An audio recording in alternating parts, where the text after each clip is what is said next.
kaget lah itu si Joni itu kaget. Mau lari gimana? Mau takut juga iya, tapi takutnya narapidana benar. Bilang gini, sambil lari ngos-ngosan tuh. Udah, tutup aja katanya. Itu mah ada kosong katanya. Halo teman-teman semua, selamat datang kembali di channel Selepas Lambur. Episode kali ini kita akan menyaksikan kembali cerita dari Bang Moyo. Oke, yuk tentang apa ya nih kalau untuk sekarang? Tentang horor lah. Tentang horor. Pengalaman dari teman saya sendiri. Sebut aja namanya Joni lah. Joni Iskandar. Bukan, itu penyanyi. Aku bukan penyanyi cinta. Bukan. Bukan itu. Bukan.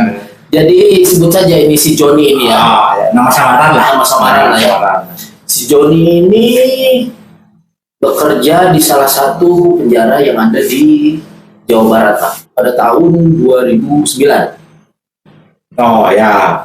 Dia baru keterima lah jadi sipir tuh di penjara itu. Oh jadi pegawai penjara lah. Pegawai penjara lah ya. Jadi jaga tahanan lah, jaga narapidana. Dia bilang tuh sebenarnya nggak nyangka dia bakal keterima jadi penjaga tahanan. Dia pas shift malam, itu shift malam. Posisinya, nah kalau junior itu katanya si Joni itu bilang pasti posisinya dia jam 12 ke atas tuh ngontrol tuh. Oh, dia kebagian malam gitu. Disuruh aja dia Ya, pasti yang junior itu bagian sampainya lah. Dia pasti posisinya jam 12 ke atas tuh bagian kontrol katanya. Ospek lah. Ya. 2 jam sekali katanya. Kontrolnya 2 jam sekali di penjara itu. Posisi pukul 2 kalau pukul 3 katanya, kalau nggak salah itu ada bunyi lonceng lah. Itu posisi untuk jadi si Joni itu setiap muter itu lonceng itu dibunyikan.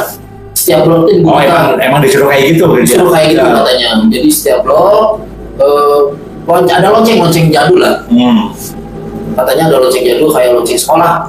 Kalau bukan bel ya, kalau bel sekarang kan bel, bukan, teng gitu.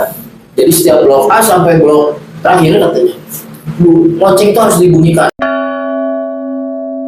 Termasuk katanya ada sel namanya tuh apa ya? Kalau yang paling ujung lah. Kata dia tuh sel strap.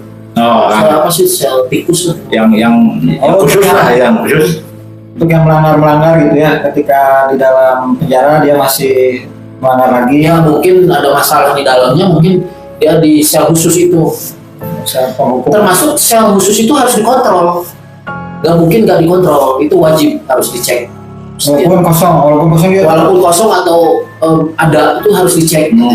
Karena mungkin rawan lah, jam-jam rawan waktu itu, malam hari itu, di hari lah. Berarti dia disuruh sama sama pegawai itunya sendiri dia. Si Joni itu ditemenin sama satu CPNS lagi lah.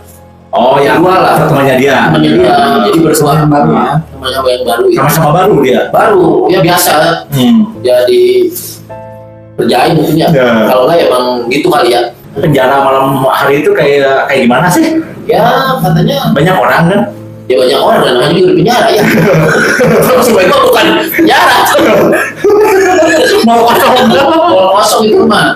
Jadi posisi narapidana itu pasti udah di dalam katanya. Di dalam lah semua. Udah di apa? Jadi dia keliling itu nggak ada orang. Nggak ada di luarnya, tapi di dalamnya ada lah. Yang pada tidur. Di blok B, blok C itu sel strap itu dilewat dulu. Di antara tengah-tengah itulah. Nah, sebentar nih. Sebelumnya dia udah posisinya udah sampai blok D lah. Udah kontrol sampai blok D, dibunyikan lonceng sampai waktu itu udah ada HT juga sih. HT. Yang radio itu. Halo. Yang break. Yang itu. Nah, sisa strapnya terakhir tuh. Jadi nggak dicek waktu di blok B. Dia sengaja lah temennya itu kontrolin nanti terakhir aja deh. Karena posisinya emang ada satu orang katanya yang ada masalah katanya di saat di situ. Di sel itu ada masalah katanya gitu. Oke lah, teman-temannya masuklah ke sel strap karena Kan kalau saya strap tuh kan kecil lah ya, posisinya kecil terus apa? Tapi terang dikasih lampu. Ya dikasih lampu luarnya, dalamnya juga dikasih lampu sebenarnya. Nah, kata si Joni itu di sel strap itu ada 4 kamar. 4 kamar. Jadi posisinya satu kamar itu kamar, pinggirnya WC gitu. Kamar kedua juga kamar, posisi WC. Nah, si Joni itu udah tahu sebenarnya di kamar satu cuma ada satu orang.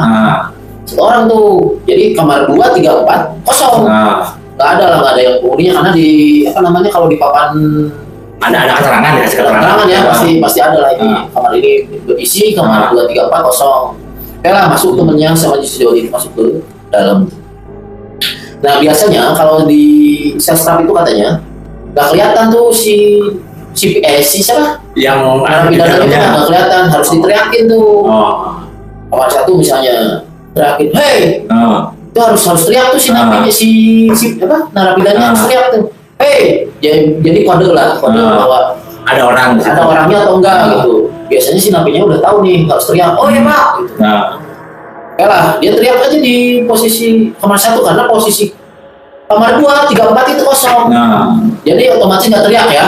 Kamar 2, 3, tapi tetap dikontrol, tetap dilihatin. Takutnya kan ya namanya sipir mungkin kata si Joni ya harus dicek juga, tapi nggak ke dalam sih. Kan karena posisinya juga dikunci kan.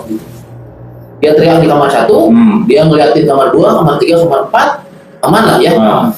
Pas dia udah di posisi kamar 4, temannya itu udah di gerbang pintu sel strap, tapi si Joninya ngecek sendiri lah ke dalam kamar posisi 4, oke nyala atau apa lampunya ini.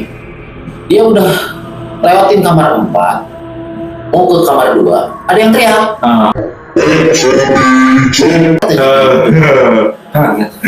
Si Joni kaget lah.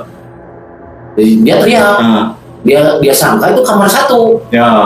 Weh, kan mesti dicek. Kalau bahasa Sundanya gitu, kan udah dicek.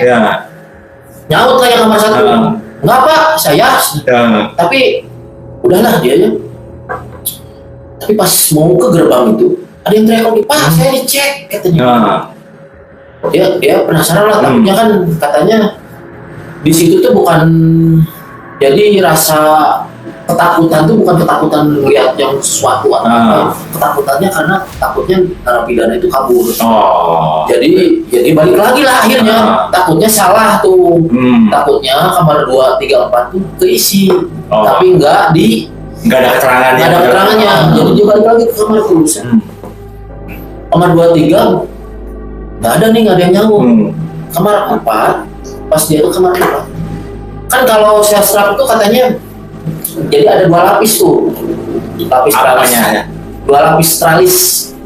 Pintunya. Jadi tralis pertama, tralis kedua.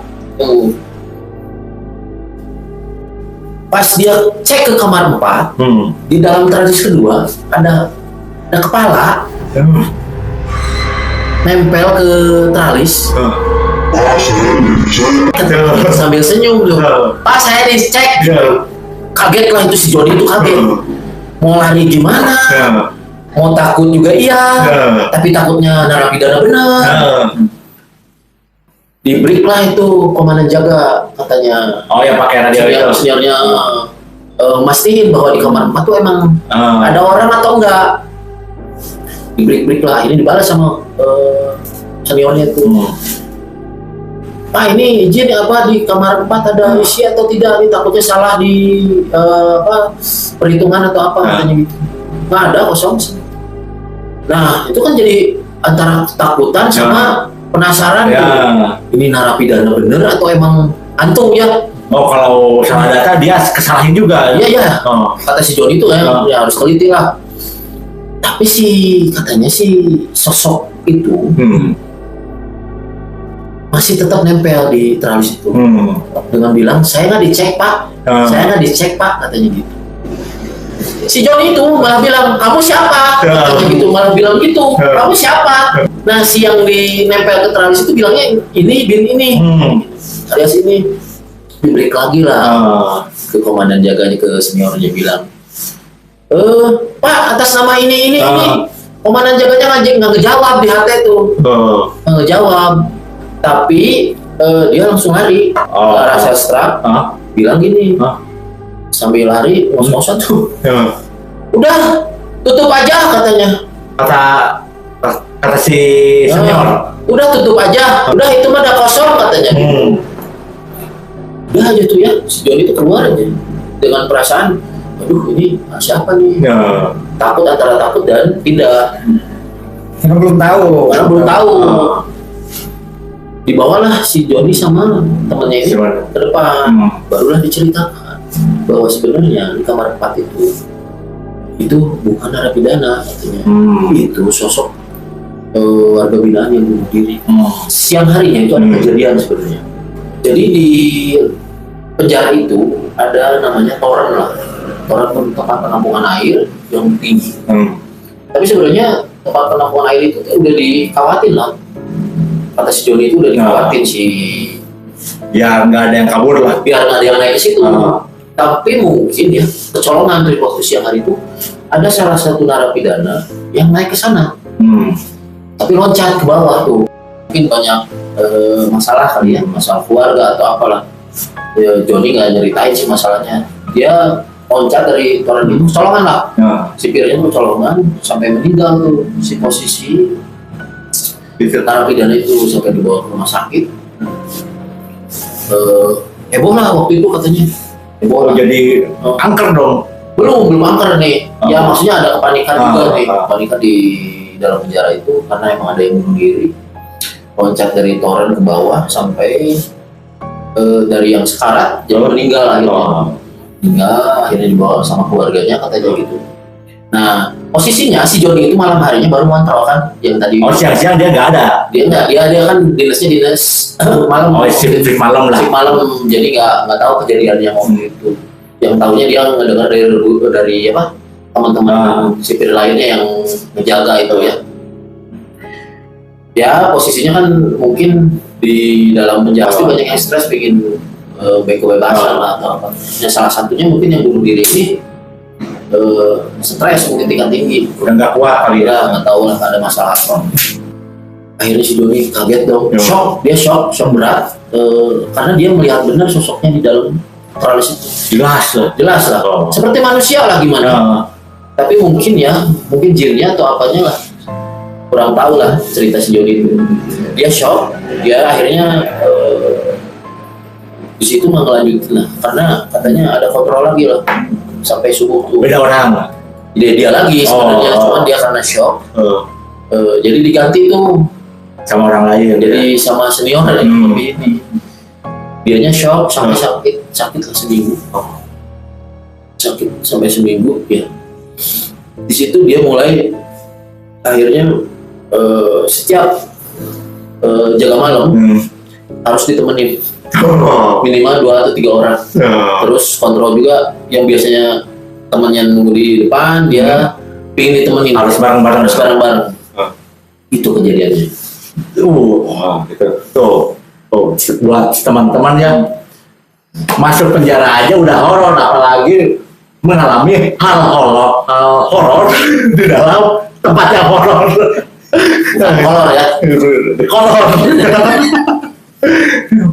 Oke, teman-teman ya, itu cerita dari temannya Bang Moyo ya. Ya ini juga sekalian himbauan juga lah. Jangan sampai teman-teman semua ini mengalami pengalaman nginep di dalam jeruji besi lah. Amit ya. Jangan sampai ya, jaga. Harus taat hukum ya. Oke, cukup untuk di episode kita kali ini. Saksikan juga untuk konten-konten kita yang lain.